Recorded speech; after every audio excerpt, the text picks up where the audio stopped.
Melanie, welcome to the EcomCrew podcast. Thank you, Michael. Thanks for having me today. Yeah, it's awesome to have you here. We ended up catching up through email. I think you guys had emailed asking to come on the EcomCrew podcast. I was joking that it's overwhelming how many of these types of requests we get these days, and most of them end up in the trash cans. We've had a pretty long policy of only interviewing people that we've met in the past, but this topic actually really intrigued me personally, which is selling in the EU.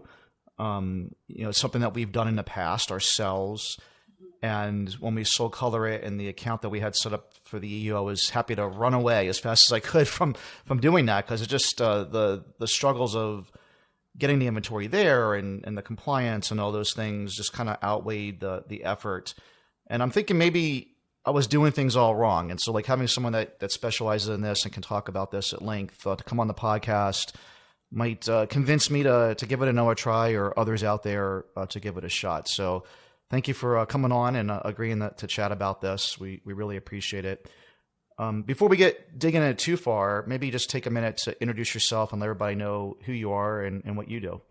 Okay. Hi everyone. It's Melanie here from AVASK Accounting. We are a global indirect tax and accounting firm that supports e-commerce sellers that are launching in global markets, whether you are launching in the US or you are launching over in Europe, or you are looking at UAE or Australia, which is one of the, I would say, not so much a popular market, but yes, we can be able to support you with your global expansion. We'll support you with either accounting or your tax matters. And recently, we've launched an international trade department that helps sellers with cross-border transactions. So, which means that you're not going to be able to worry about shipping into Europe anymore, which is a bit of a puzzle. We will navigate that for you. Gotcha.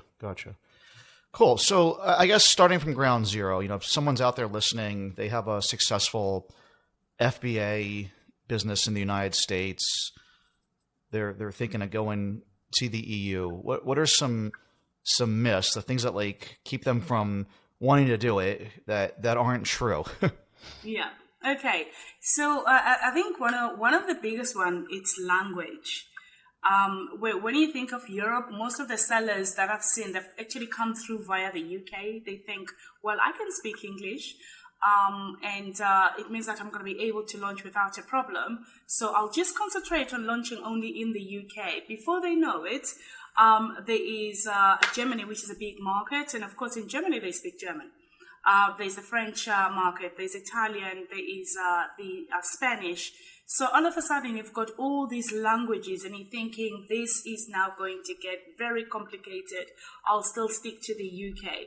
For us, we say that do not be phased out on the point that there is language issues and you don't speak those languages, because there is companies that deal with language localization for you, so you don't have to worry. And we're seriously so lucky because we've gone over the days. I don't know if you remember about even 5-10 years ago, whereby Google would, if you wanted translation via Google, it would just twist words. Yeah. And we saw many clients that were launching 7-8 years ago. They were using Google translations, and they were especially coming to German words or some of these European languages. It was just so complicated for them, whereby the buyers couldn't get as far as what is it exactly, this product, what is it that you're selling. If you're trying to explain it and using Google Translate was not great then. But now we've got the days of where there is translation, language localization agencies that could translate the goods for you, or the inventory that you're selling. And then and another one that I hear a lot is that EU is complicated. It's complicated to ship. The VAT portion is also complicated. I don't get it. Compliance matter. The tax authorities or Amazon will be shutting my store because I won't know what to do. Now, we've been in this space for quite a while, and we've helped thousands of sellers to navigate through this. And if you contact an agency that says they're going to be dealing with your VAT, they should be in a position to give you the whole A to Z package of expansion. So, which means that from the VAT registration point of view, that is not a headache for somebody that knows what they are doing. From a shipping point of view, from a customs point of view, the documentation that is required when you ship, your VAT agency must be able to cater for all of that. I'm sure we're going to cover this, whereby there's been new changes in Europe, which again, suddenly, I would say up until 2020, everybody was thinking that, we've gone through the whole difficulty in expanding into Europe. We know what we are doing. And then Brexit hits on the 1st of January 2021. Now, everybody now is now thinking of this Brexit monster, and they're thinking, I can't do this. It's become complicated again. If you think about 2015, 2012, I think that's where everybody's mindset is at the moment. That Europe is a no-no for me. And so you just mentioned some of the changes. Since you just brought that up, let's skip ahead right to that and talk about what has changed over the last few months in terms of bringing things into the EU. So I would say the main changes are customs and how you ship your products into Europe. Even Amazon had the EFN network. What that meant is that if you were a US seller, you would be able to ship your product only into the UK, and then Amazon will deal with the distribution for you. So which means you didn't have to worry about the fact that you've got somebody that is buying your products in Germany. You didn't have to worry about shipping into Spain because Amazon facilitated that. And they launched the Pan-EU program back in 2016, which made things even much more easier because it means that they were now distributing your inventory or making it available in those European countries. And again, selling in Europe became very easy. And then when Brexit came around and the EU rules changed, that's where the complication started, which means that the UK now was separated from the EU. So when we're thinking about now launching your product, you had to think about two different countries or sort of like continents. We're still in parts of European map. Right. But you had to think about the United Kingdom being the United Kingdom, and now Europe being Europe, but not knowing as to which country you're going to be starting with. And I would say that complication is the one that's coming now, whereby sellers, and I would say it's not that they are lazy, they are busy. They're busy with other marketplaces that they're sort of like comfortable with, e.g. the US. If you're selling from the US and you're thinking, my turnover per month in the US, it's $100,000. I don't have to worry about UK. It's too much of a headache. And all of a sudden seeing that the huge brick wall, we are lucky that even though there's been those Brexit and there's Europe introduced new changes, which is on VAT now, on how we file VAT, which is the IOSS and OSS rules. They changed the VAT thresholds. And now sellers, they read about all these things and they think about them as a huge challenge and a huge reason for them not to expand, especially into Europe or in any marketplaces. Gotcha. So, I mean, if people are thinking about getting started doing this and, trying to overcome these hurdles, think about them, in their head. Obviously, the UK, separate issue now because that's another jurisdiction, as you mentioned. People want to sell in the EU, unlock things like Germany, Italy, France, Spain, et cetera, as you were talking about. What do the economics of that look like? Let's say they have a $25 product that they're, at retail in the United States. It costs them, let's say, $10 just to use round numbers. It hopefully costs you less than that. But what does it take to get the thing into Europe? Which country would you send it to? Does it get you availability into selling that into all of Europe? When do you pay the VAT? Like, how do you compensate for the additional costs? It's kind of like walk through those steps in economics. Okay. So when we're talking about product launch, we're going to have to consider a few things. What you need to consider is, number one, it's going to be your shipment. Where are you going to be shipping to? Which country? And you would have done your research, of course. which marketplace you think that it's going to do well. I'm going to make an example. If I'm going to be looking at shipping in Italy, I need to make sure that it's a product that is relatable to the Italian people. Please do not ship any of your ski gear here in the UK because it doesn't snow.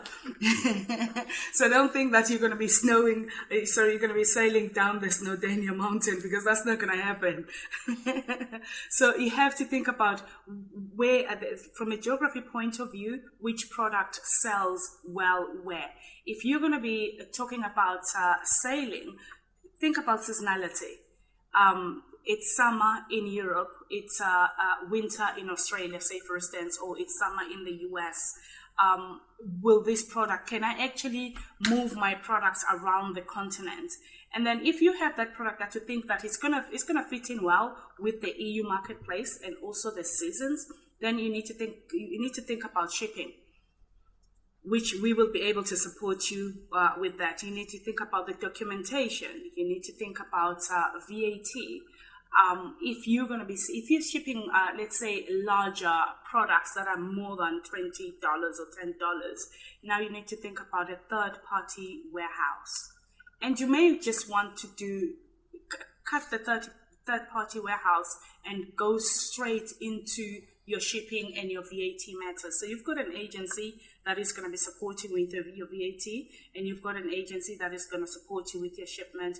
Your Amazon account is actually opened, and you will be using the US entity. You're not going to be incorporating another new entity here in Europe because you think, oh, that's a European country now, I can't trade using my US Inc. or your LLC. You could still use the same entity to expand over into Europe. But we need to make sure that you've got the VAT number. If you are looking at a launch strategy and you came for me as far as like which country should I be looking at registering for VAT on, I'll be thinking of the UK because you're going to have to launch here, and maybe one country in Europe so that you're able to store the products in one country. Now, two countries that I would say they'll be more favorable on my side, I would say Germany and France. So get a VAT number in one of those countries. However, if you're going to be storing your products in a country, you need to have a VAT number. So which means you won't just stop in France. But as a launch strategy, you could just do one country in Europe. So France represents all of Europe, which is the EU27. And then you've got the UK. Now also you need to think about the EURI number, which is used for shipping. And we apply for that at the same time when we are applying for your VAT numbers. Once you have that, you are ready, and your Amazon account, you are ready to ship. But also language localization, I would say that's one of the most important things. It's okay for you to speak English, but when it comes to German, you need to have agencies like YLT Translations, which is some of the agencies that we work with that are going to be able to do the translation for you. When you're talking about shipping, we will be the ones that are going to be helping you with the documentation that is required in order for you to ship. And we will be your importer of records as well. Gotcha. So what does it cost to translate a typical listing? I'm sure that there's a range depending on the complication or maybe the number of words on the page if your description's really long or your UBC is really elaborate. But in general, what's like the upfront cost you would have to translate it into French or German? So I would turn around and say, and this is something based on my experience, I've seen some clients paying about £500 for translating in 5 languages, which equates to something like £100 per country, depending on the product, of course, right, that they are launching, or actually even something lesser than that, to just for you to launch. Now, if you asked me from a budget point of view, if you were going to be looking at launching into Europe, you are talking about something like less than $5,000 or pounds to launch into Europe for you to get ready and go. So that's like to get your VAT number set up and work with someone like you to do your annual filings and any other paperwork and administrative stuff that's necessary. That's correct, and including shipping as well. Gotcha. That's including shipping as well. Okay. So, I mean, there must be some sort of size that you need to be that, threshold to where it becomes economical, right? I mean, yeah. What does someone need to be doing in sales, again, generally? Because like your stuff might sell better in Europe than it does in the US, maybe magically, or maybe it just doesn't do well. But like in general, I mean, if someone's doing, is it $1 million in the US or $5 million? At what point does it become, okay, it's going to be worth it for me to pay to get these listings translated, pay to get, someone like you guys to help set things up, pay to ship to get the stuff there, get to pay the VAT. What's like kind of the minimum threshold you should be looking at before it makes sense? Yeah. So if a seller came to me and said, Melanie, I want you to navigate for me to whether you think it's the right time for me to sell in Europe. It's for us, it's not about the dollar to charge you a fee and then here you go launch. You're going to have to be pragmatic. If you started just selling in the US in January and you're thinking that I'm doing well in the US, my sales are tracking for say $500,000, that is absolutely fantastic. And if you've got that ambition, that's great because I'm going to be able to support you on that. But the question is, do you have enough experience and do you have enough capacity for you to be able to take on a new market? That's number one. Do you have enough capital for you to launch in a new marketplace? And the reason why I'm saying that is because the least you want to do is to go and launch and then you run out of inventory because you don't have enough capital. That would be a waste of time because you're going to be one of the painful sellers that I don't want to deal with just because that you don't have enough capital to get you off the ground. Yep. Or you are below $1 million. Ideally, I would turn around and say the moment you hit at least your first $1 million, that's when I would seriously be looking at the fact that you've set the ground rules there, you've gained the experience in the US market or in the UK market if you're here in the UK and you're going to be expanding into the US. So you've got that knowledge and you've solidified the capital. You know that you've got money trickling through, you've got a budget. And when you're going to be launching in either marketplaces, you will know exactly that at least my target is that whatsoever that I receive from the UK or from US, depending which market you've started to launch with, at least I want 60 to 70% of that. That's what I expect to gain from the other marketplaces. So which means you're going to be almost doubling your income. So personally, I would turn around and say $1 million makes sense. If you're below $1 million, or you're below 500,000, you're going to definitely have a hard time, unless, of course, you've got a lot of capital that is floating about and you're going to be able to do a full launch. So which means you're not going to be sort of frustrated with your resources and capital that's available. Gotcha. It makes a lot of sense. And for us, I mean, sales wasn't really the problem. It was having it be profitable. Maybe, and I kind of asked the question earlier, and you got something you sell for $25, it costs you 10. Maybe it costs more like $5, hopefully.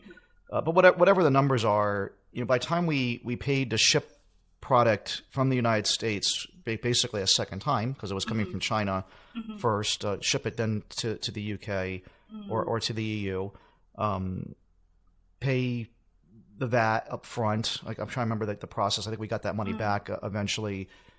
Deal with currency translation, conversion. And just the administration fees of having someone, paying an agency to do that, paying to translate stuff. Again, sales were never really an issue. We were selling stuff, but we couldn't quite raise our prices enough to offset the additional costs. So, I mean, again, where maybe was I going wrong, or have things changed now to make it more economical?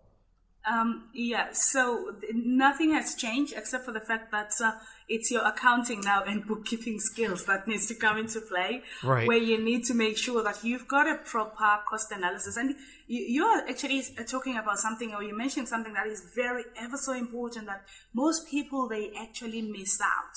So here you are, you're launching into Europe, you are selling, but there's no money that's going back home. So you could operate easily on a negative equity, and that's not what you want to do. So your cost analysis, that is one that is very important. And I'm going to make an example. So somebody is looking to launch a product. She comes to me. She said, I need you when you are least busy. And I'm saying it's a Saturday. So let's work together on the book launch that you're going to be launching in a diary. And it's absolutely fantastic. So she's come up with those fee that's or charge that they're going to be charging, which is the cost of the book. And she comes up with Amazon fees, which is an estimate, never sold in Europe, right? Which is an estimate. She comes up with shipping costs. So I said, let's see your cost analysis. Now, what we need to consider on your cost analysis is how much does it cost you to manufacture the product? And from there, what's your shipping cost from the manufacturer to a third-party warehouse? When you're done with that, what is it that's going to be costing you on duties and sales tax or VAT? And if you're going to turn around and say, I'm going to be buying at cost at £10 or $10, and I will be selling at $20, chances are you're just going to make a loss straight away. I know for a fact that you will be making a loss. Yep. Why? Because you think that if the cost is £10 and you're going to be selling for £20, you're going to be making a profit. Most of that's going to be going because the VAT, it's included on the retail value of the product, right? So you've got VAT, you've got duty. Import VAT is fine because import VAT is refundable, so you are fine. And the duty, again, it depends on the classification code or HS code, we may call it. So that could be anything between 0% to 9%. Yeah, based on the cost of the product plus shipping and incidental cost and insurance. So, and again, you've got the insurance of the product. These are small costs based on £10. It's not going to be suddenly you're not going to be charged £5 for insurance on the product. It's going to be a small. Chances are it's going to be 50p, or 50 cents. That's how much you're going to be charged. The duty is going to be maybe another 50 cents. And then you've got VAT on the product, which probably is going to be another, I would turn around and say maybe £1.60. So you're coming down to around £5, and you're still going to be paying for Amazon PPC on the product to make it visible. And they're 15% and the shipping and everything else. Exactly. You've got FBA fees. So I know that we're talking about maybe pennies now per product, but I would turn around and say, have a clean cost analysis and don't make up figures because it suits you. If suddenly you're going to minus £2, be realistic on that. And that's what we discovered because she had turned around and said, the shipping is going to be X amount of money. The shipping was double.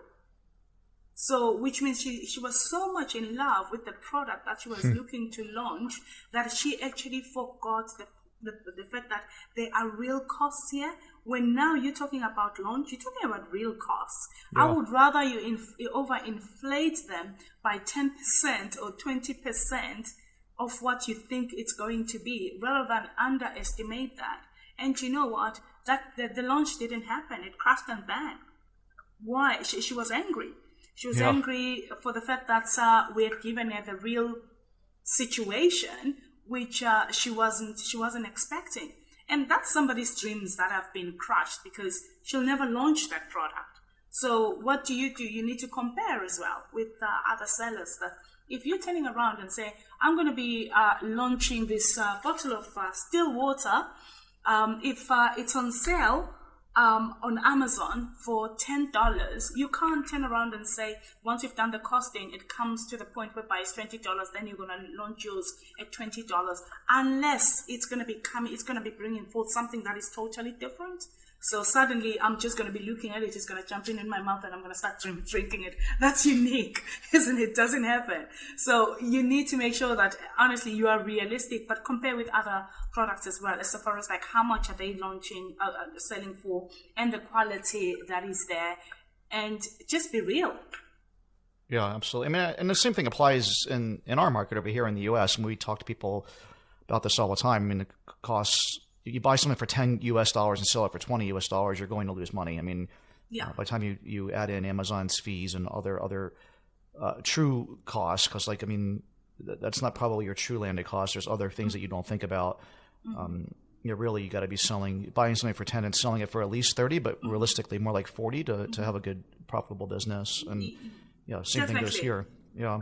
Definitely. I would say, if just off my head, if you were going to be launching a product that costs £10, I would look at launching it at least at 40 or 45 for you to be able to make profit, because the VAT is going to be included on that product. Right. So you've got another 20% on here, depending what product it is. Other people, they sort of like tend to think that VAT is too expensive. You can't have a discount on VAT. So if you don't want to sell products that have got VAT, I would say look at those products that don't attract VAT, like baby clothing. And again, be careful with the ages as well, because the VAT is not payable up until a certain age. Or if you're going to be selling educational material, that is absolutely great. There's no VAT on there. So chances are you're not going to be paying import VAT. You're not going to be paying any duties. Or if sometimes there are duties, which is a really small amount, and you ship your product over into Europe, and you continue selling. You declare to the government the fact that you're going to have to be VAT registered, because if you aren't VAT registered, Amazon is going to assume, because marketplaces have been made to be jointly liable for VAT. So which means either in the event you're not VAT registered, the marketplace is being made liable.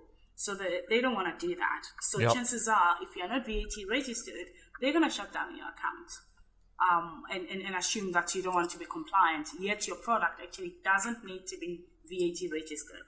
It's just it's a tick box exercise. Gotcha, makes sense.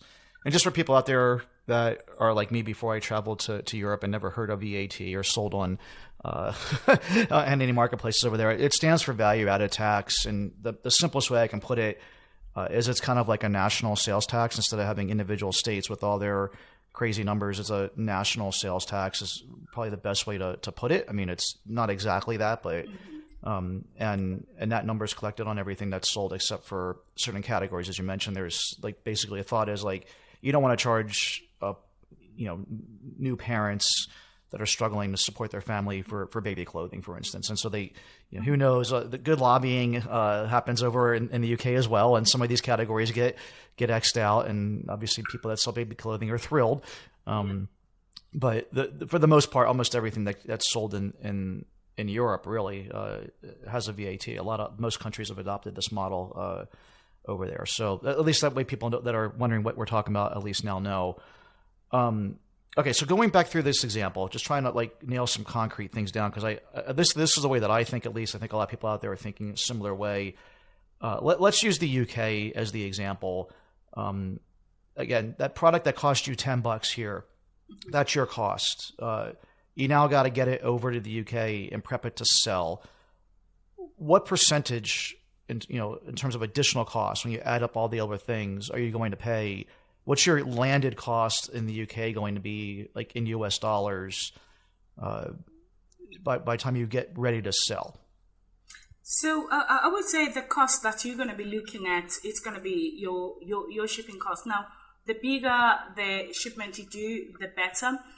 Amazon is running actually a promotion at the moment, whereby if you are going to be shipping your products from Europe to the UK, it costs about I want to say 40, from Germany in particular, 48 euros.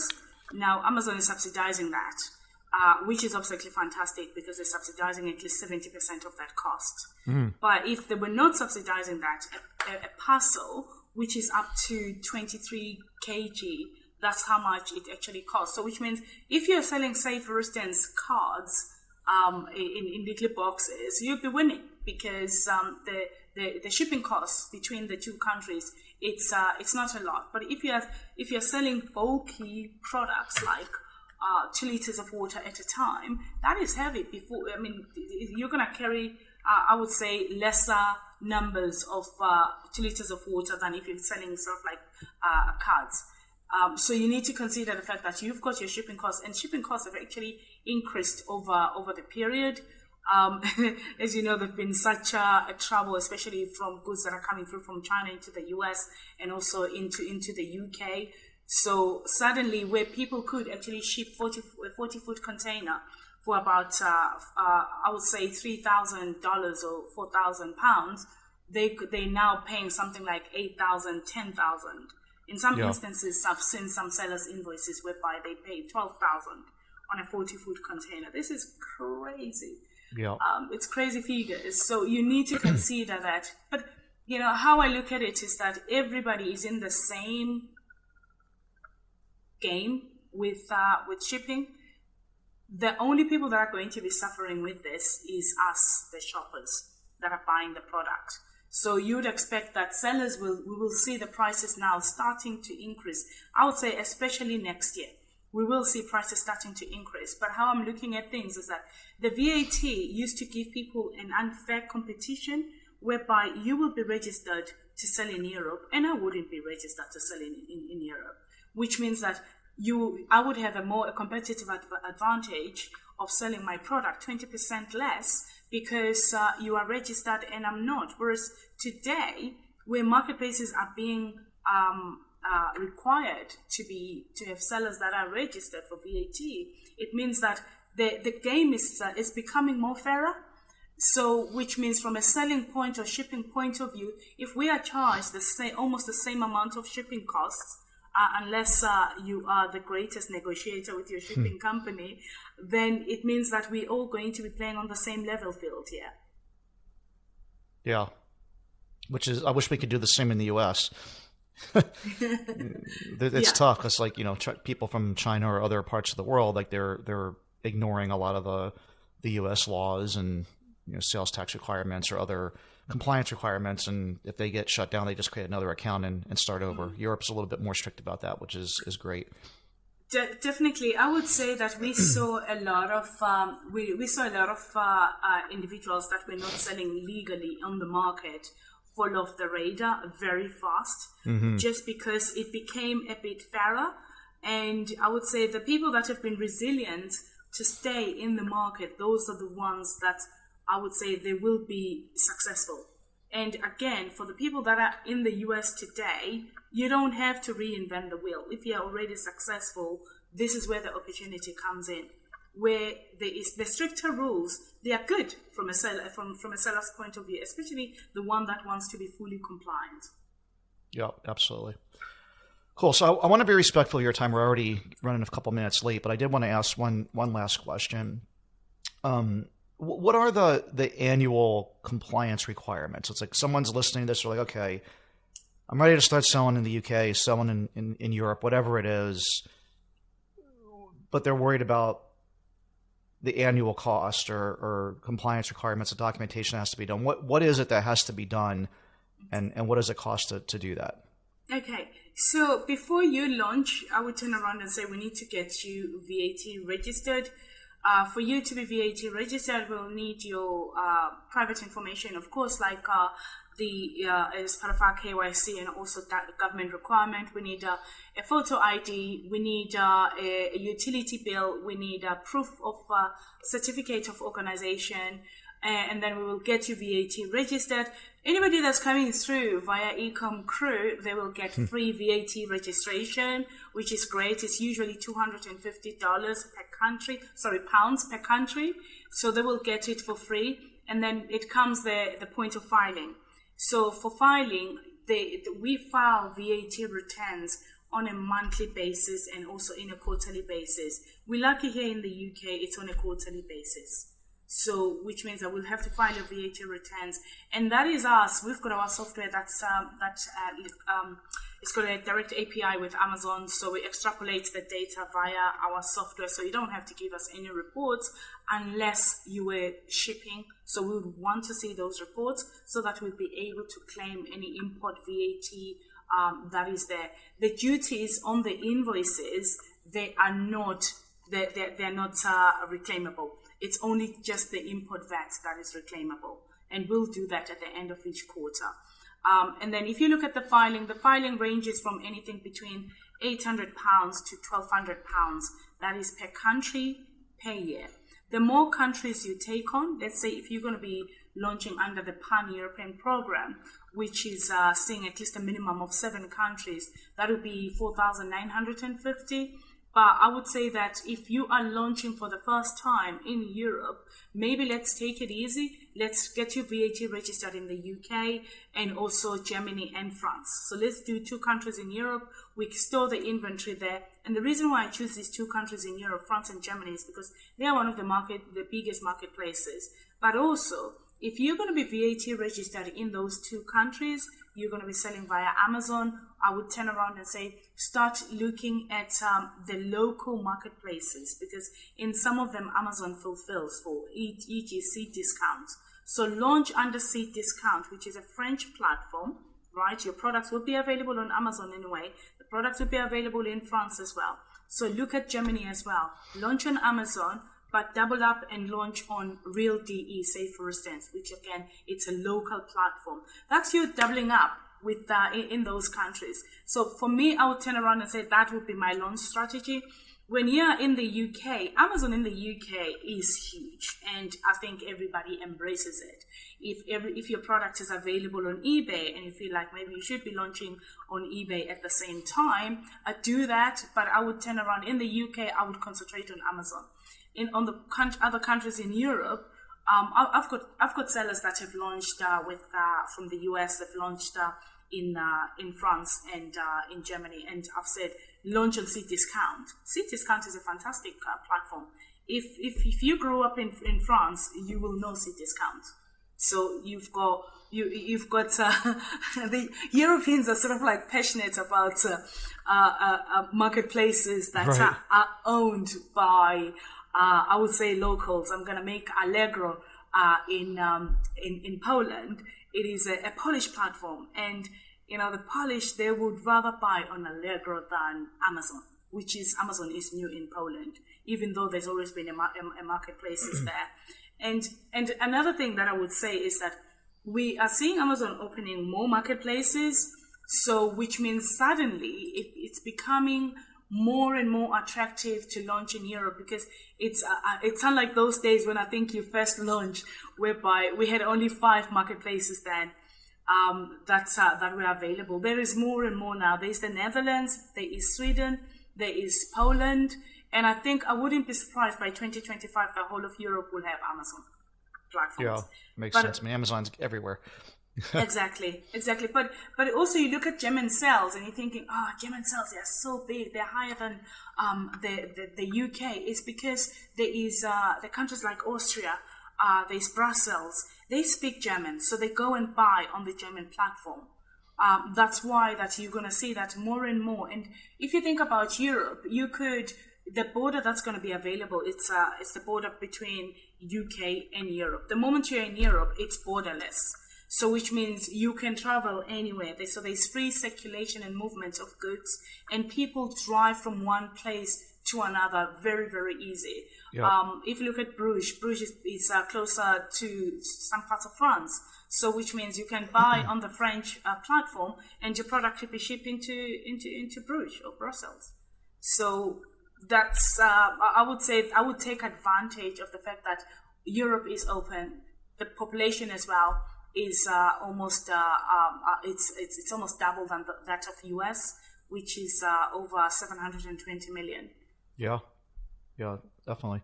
And so if people are, the example you gave, are looking to get started in just like 1, 2, or 3 countries, you're looking at a couple of $1,000s in annual compliance costs. There's quarterly filings. It sounds like you're offering a cool discount to EcomCrew listeners, which is neat to get set up for free, the VAT part. So, you can take a trial balloon, try selling just in the UK or just in Germany, pick a country and see how things go. And if it goes well from there, then just continue to expand and, country by country until you've covered all of Europe.